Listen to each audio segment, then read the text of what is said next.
Hello, my name is Habtamu Buli, and I am the Disability Inclusion Technical Officer at FHI 360. I identify as a Black deaf man, and I'm using an interpreter for this video today. I'm wearing a light blue button-up shirt, glasses, and I'm seated in my living room. Behind me is a couch, TV, and a picture.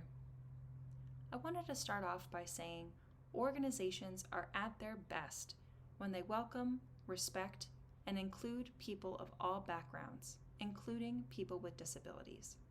Here at FHI 360, we have done numerous activities to do just that.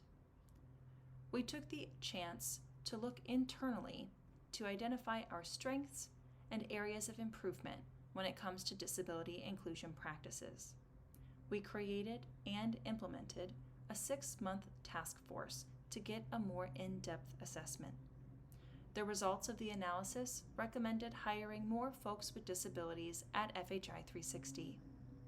Our next step was bringing on an intern from Gallaudet University that was tasked with helping develop various tools, resources, and trainings that the staff could take.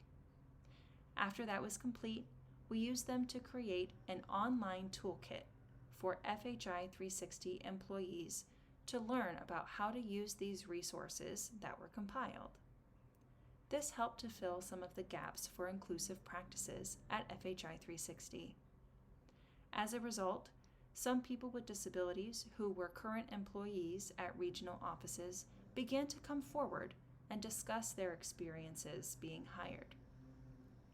We then created a disability inclusion community of practice. It gave the opportunity for folks to take an in-depth look at our organization's policies, procedures, and organizational structure. We engaged in discussion to brainstorm how we can become more inclusive in our hiring practices.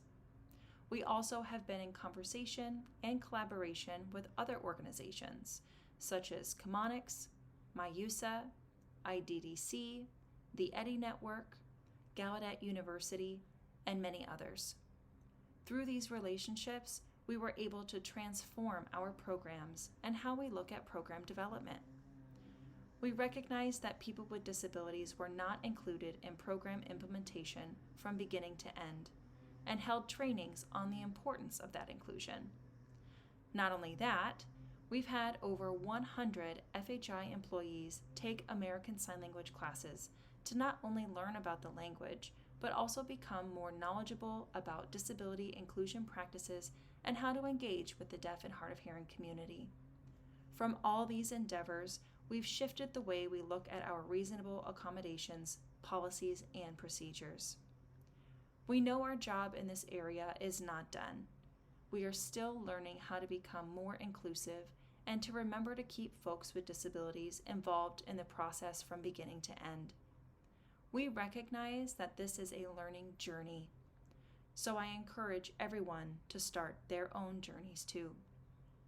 The disability community likes to say, "Nothing about us without us," and that's something we here at FHI 360 are striving to do. By improving our hiring practices and hiring people with disabilities in leadership roles, we've been able to see our own organizational shift. As you may recall, the Millennium Development Goals failed because folks with disabilities were disregarded. Now, with the inclusion of people with disabilities in the Sustainable Development Goals, we have the chance to make real change. If we don't start working toward those goals today, we will not reach our 2030 deadline. It is imperative that your organization take that first step today. Start looking at your organization's strengths and areas of improvement when it comes to working with and hiring folks with disabilities. I guarantee you that by taking this first step in your own organizations today, it will greatly change our tomorrows. Thank you.